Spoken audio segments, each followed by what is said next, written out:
No, just kidding. This isn't a video about clouds from an airplane. I'm actually sitting next to Martin Bale, who is a researcher at Harvard. Actually just about to move here, so welcome to the neighborhood. Oh, thanks. And so when I found out he was an archaeologist, I asked him, can you tell me about the first neighbor? And he did, so now I'm going to ask him to tell you. Well, I guess for most of human history, people didn't live in neighborhoods, or people didn't really have neighbors because they lived in very small kin groups that traveled around and didn't form permanent villages.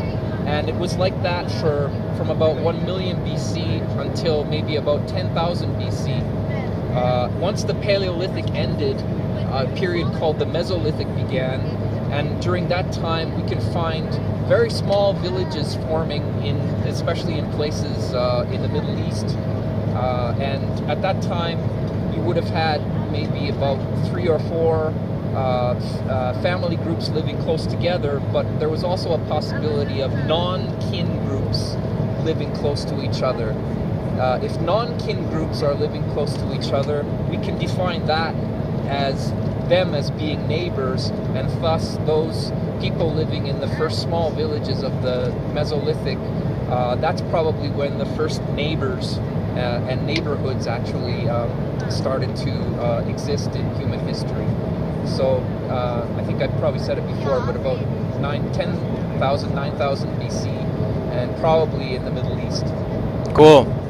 And so, in terms of like the traditions that some of those neighbors had, what were their? Do you have any idea of what their interactions were like, or sort of what activities were that purposes did they serve?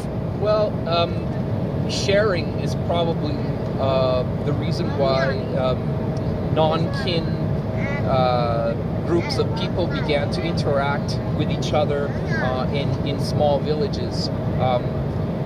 Sometimes a family group can't do everything itself. It can't plant grains and hunt and do pottery and take care of themselves. They can't do every single activity by themselves.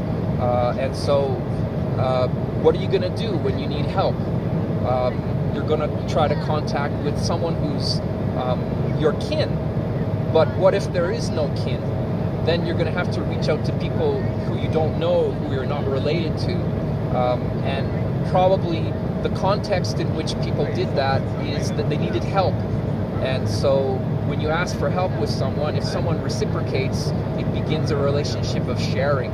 So that's probably one of the ways in which people started interacting as neighbors with each other. That's really cool, man. Thanks. Thank you. And if people are interested in your work, where can they learn more about you? I'm on Twitter.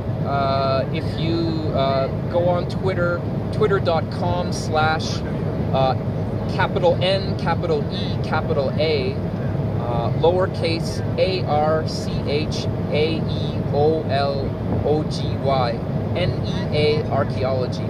You can find me there, and you're welcome to follow me. And I'm looking forward to hearing from you. Cool. Thanks a lot. Thank you. All right. Back to our in-flight entertainment.